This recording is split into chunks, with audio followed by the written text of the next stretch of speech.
সোয়াবিনের অনেক রকম রেসিপি এর আগে আমি আপনাদের করে দেখিয়েছি, বাট আজকে যে পদ্ধতিতে করব সেটা দেখবেন একদম আলাদা, যেটা গরম গরম ভাতের সাথে খেতে দেখবেন দারুণ সুন্দর লাগবে। তাহলে চলুন রেসিপিটা শুরু করা যাক। বাই দ্য ওয়ে, আমি শেফ অতনু, আপনারা দেখছেন অতনু রান্নাঘর, আর আজকে আমাদের রেসিপি সোয়াবিনের তরকারি। তাহলে সোয়াবিনের তরকারিটা বানানোর জন্য আমি এখানে নিয়ে নিয়েছি 200 গ্রাম সোয়াবিন, যেটাকে আমি ডাইরেক্টলি দিয়ে দেবো গরম জলের মধ্যে সেদ্ধ করার জন্য। এবার ফ্লেমটাকে হাই রেখে এটাকে একটু ভালো করে আমি সেদ্ধ করে নেব। আপনারা চাইলে এটা ঢাকা দিয়েও কিন্তু সেদ্ধ করে নিতে পারেন। আর এটা যতক্ষণ সেদ্ধ হচ্ছে ততক্ষণ আমি আপনাদের একটা পেস্ট বানিয়ে দেখাচ্ছি। পেস্টটা বানাতে লাগবে দেখুন 6টা কাঁচা লঙ্কা, সামান্য একটু আদা, 1.5 খানা রসুন আর 3টে পেঁয়াজ। এবার এটাকে আপনাদের একটা স্মুথ পেস্ট বানিয়ে নিতে হবে।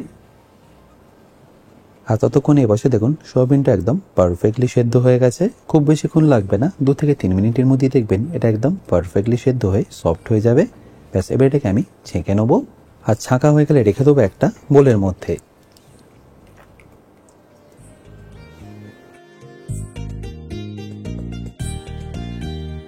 ব্যাস, এবার এটাকে আপনারা ভালো করে প্রথমে ঠান্ডা হতে দিন। আর যখন এটা ঠান্ডা হয়ে যাবে তখন এটাকে আমি ডাইরেক্টলি নিয়ে নেবো মিক্সিং জারের মধ্যে। আর মিক্সিং জারে দেওয়ার আগে জলটাকে একটু স্কুইজ করে এইভাবে তারপরে দিয়ে দেবেন।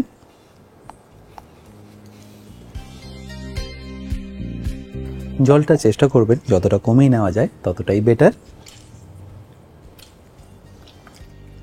আচ্ছা, এবার দেখুন এর মধ্যে আর কি দিয়ে দিতে হবে। প্রথমেই দিয়ে দিচ্ছি অল্প একটু আদা রসুন বাটা, ওই ধরে নিন 1.5 চা চামচ মতো।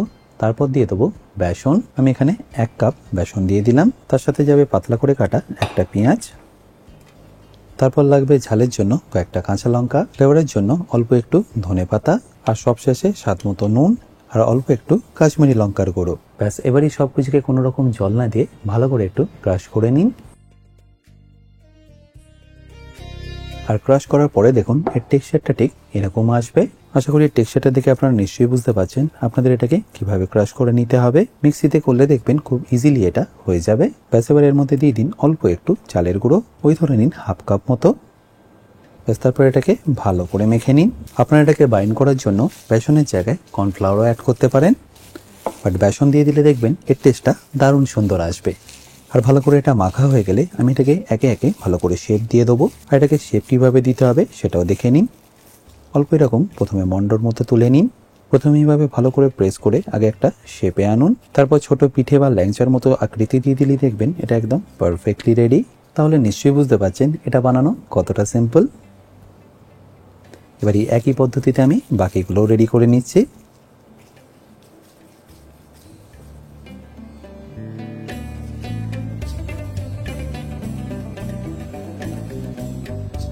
এবার এগুলোকে ফ্রাই করার জন্য আমি একটা ফ্রাইং প্যান নিয়ে গ্যাসটাকে অন করে নিচ্ছি। যেহেতু এটা আমি শ্যালো ফ্রাই করব, তাই এখানে আপনাদের খুব বেশি তেল দিয়ে দিতে হবে না, মোটামুটি 30 ml মতো দিয়ে দিলেই হবে। আর তার সাথে দিয়ে দিন 1 চা চামচ মতো ঘি, যাতে এর ফ্লেভারটা আরো ভালো আসে। এবার এই ঘি আর তেলটা একটু গরম হয়ে গেলেই আমি এখানে একে একে সোয়াবিনের বড়া বা কাটলেটগুলোকে এখানে দিয়ে দেবো ভাজার জন্য। আচ্ছা, এখানে বলে রাখি, আপনারা যারা এখনও আমার অতনু রান্নাঘরের অ্যাডভান্স কুকিং কোর্সটা নেননি তারা নিয়ে নিতে পারেন আমার নিজস্ব ওয়েবসাইট www.otonurannakar.com থেকে। এই কোর্সটা মেনলি রেস্টুরেন্ট স্টাইল খাবারের ওপর। রেস্টুরেন্টে কি গ্রেভি বা কি সস বানিয়ে রাখে, যার জন্য আপনাদের 10 থেকে 15 মিনিটের মধ্যেই এই খাবারটা পরিবেশন করতে পারে। এই সবকিছু আমি শিখেছি অ্যাডভান্স কুকিং কোর্সে। এই কোর্সের লিঙ্ক আমি যদিও ডিসক্রিপশন বক্সে দিয়ে রেখেছি, তাও বলে রাখি, কিন্তু যদি আপনাদের কোনো রকম অসুবিধা হয় আমার সাথে এই হেল্পলাইনে যোগাযোগ করতে পারেন। এবার এটাকে আপনাদের উল্টে পাল্টে যতক্ষণ না ভালোভাবে কালার চলে আসছে আর পারফেক্টলি কুক হচ্ছে ততক্ষণ ভালো করে কুক করে নিতে হবে। এটা আপনারা চেষ্টা করবেন একটু ধৈর্য ধরে ভালো করে স্লো ফ্লেমে কুক করে নেওয়ার। তাতে দেখবেন এটা একদম ভেতর অবধি ভালোভাবে ফ্রাই হবে আর খেতেও দারুণ লাগবে। আর একদিকটায় কালার চলে আসলে পাল্টে নিয়ে অপর দিকটাই একইভাবে কুক করে নিন। আচ্ছা, এখানে বলে রাখি, আপনারা যারা অতনু রান্নাঘরে ইউটেন্সিলগুলো কিনে নিতে চাইছেন, লিঙ্ক আমি ডেসক্রিপশন বক্সে দিয়ে রেখেছি। অ্যামাজন থেকে সেটা আপনারা ইজিলি কিনে নিতে পারবেন।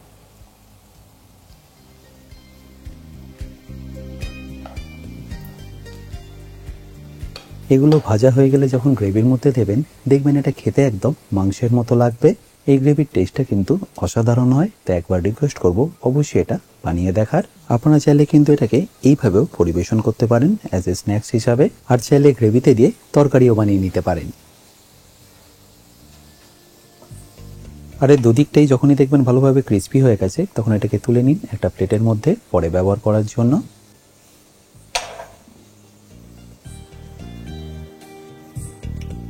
এবার একটা কড়াই নিয়ে যে তেল আর ঘিটা এখানে বেঁচে গেছে সেটাই আমি এখানে দিয়ে দিলাম। এবার তেলে বাকি কিছু ভাজার আগে আমি এখানে আলুগুলোকে ভেজে নিচ্ছি।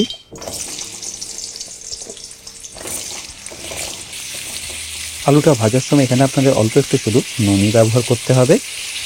তারপর ফ্লেমটাকে মিডিয়াম রেখে আলুটাকে একটু লাল লাল করে ভেজে নিন। আর আলুটা যখনই দেখবেন হালকা এরকম একটু লাল লাল কালার চলে এসছে তখন এটাকে তুলে নিন।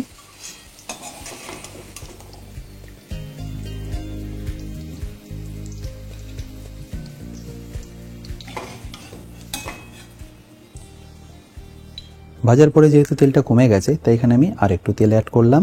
আর তেলটা একটু গরম হয়ে গেলে তার মধ্যে দিয়ে দিন কিছু গোটা গরম মশলা যেমন লবঙ্গ, দারচিনি আর এলাচ। তারপর একটু গোটা জিরে দিয়ে দিন এর মধ্যে পেঁয়াজ বাটাটা। তারপর ফ্লেমটাকে মিডিয়াম করে এটাকে ভালো করে কষিয়ে নিন। এই পেস্টটা রেডি করার সময় যতটা কম জল ব্যবহার করবেন দেখবেন এটা তত তাড়াতাড়ি ফ্রাই হবে। এটা যত কষাবেন দেখবেন এর মধ্যে থেকে আস্তে আস্তে জলটা একদম বেরিয়ে যাবে আর এটা কোয়ান্টিটিতে বেশ অনেকটাই কমে যাবে। এখনও কিন্তু আপনারা এর মধ্যে কোনো রকম মশলা ব্যবহার করবেন না, তাহলে দেখবেন কালারটা কিন্তু ভালো আসবে না। একমাত্র তখনই এখানে মশলা ব্যবহার করবেন যখনই দেখবেন এর থেকে তেলটা ছাড়া শুরু করেছে। দেখুন এর মধ্যে আর একদম এখন জল নেই আর তেলটা কিন্তু এর থেকে আস্তে আস্তে ছাড়া শুরু করেছে। তখনই এর মধ্যে দিয়ে দিন ছোট চামচের 1.5 চা চামচ কাশ্মীরি লঙ্কার গুঁড়ো আর 1/2 চা চামচ হলুদ গুঁড়ো। তারপর এটাকে ভালো করে একবার মিশিয়ে নিন। এই সময় ফ্লেমটা আপনারা একদম লো রাখবেন। আর মশলাটা দিয়ে একবার ভালো করে মেশানো হয়ে গেলে দিয়ে দিন এখানে টমেটো।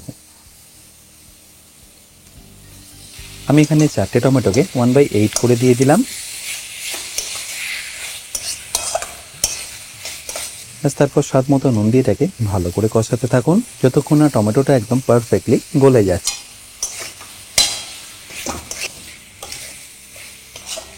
আমি এখানে টমেটো ওয়েজেস করে দিলাম, আপনারা চাইলে কিন্তু টমেটো এখানে পেস্ট করেও দিয়ে দিতে পারেন। এরপর যখনই দেখবেন টমেটোটা ঠিক এরকম ভালোভাবে গলে গেছে আর কাঁচা গন্ধটাও চলে গেছে তখন এখানে দিয়ে দিন পরিমাণ মতো জল। খুব বেশি জল কিন্তু আপনারা প্রথমে দিয়ে দেবেন না, অল্প একটু জল দিয়ে এটাকে ভালো করে কষিয়ে নিন।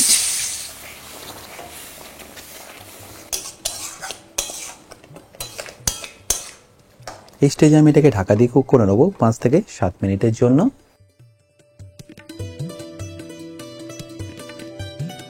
7 থেকে 8 মিনিট পরে আমি আপনাদের ঢাকনাটাকে সরিয়ে দেখাচ্ছি। দেখুন মশলা থেকে আস্তে আস্তে কিন্তু তেলটা ছাড়া শুরু করেছে আর টমেটোটা একদম পারফেক্টলি কুক হয়ে গেছে।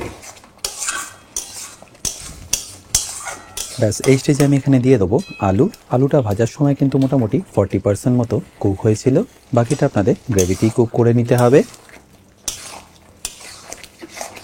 আর আলুটা যাতে প্রপারলি কুক হয়ে যায় সেই জন্য আমি এটাকে আবারও ঢাকা দিয়ে কুক করে নেবো 2 থেকে 3 মিনিটের জন্য।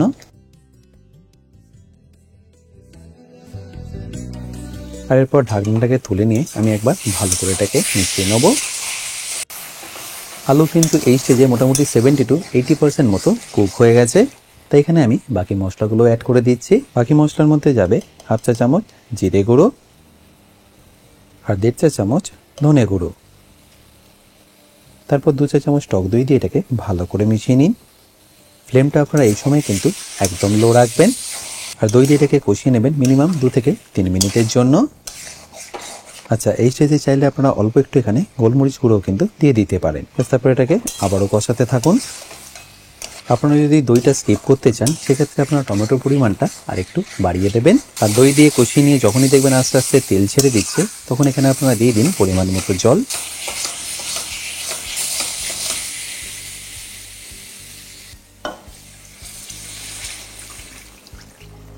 আর জল দেওয়ার পরে এটাকে আপনাদের হাই ফ্লেমে ফুটিয়ে নিতে হবে যতক্ষণ এর মধ্যে থেকে তেলটা ছেড়ে আসছে।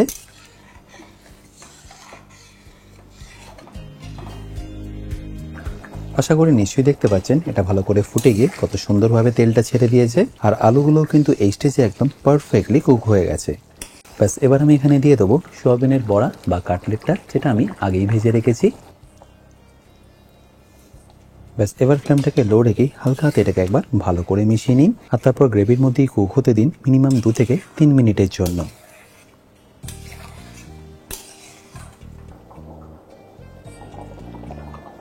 আর 2-3 মিনিট ভালো করে ফুটিয়ে নেওয়ার পরে ফাইনালি এটাকে ফিনিশ করুন অল্প একটু ধনেপাতার গরম মশলা দিয়ে।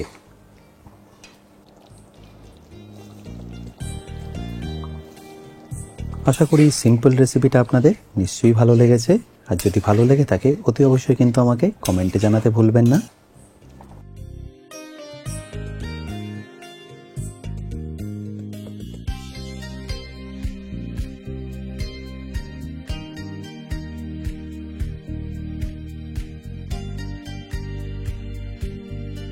বাই দ্য ওয়ে, আমি শেফ অতনু, আপনারা দেখছিলেন অতনুর রান্নাঘর।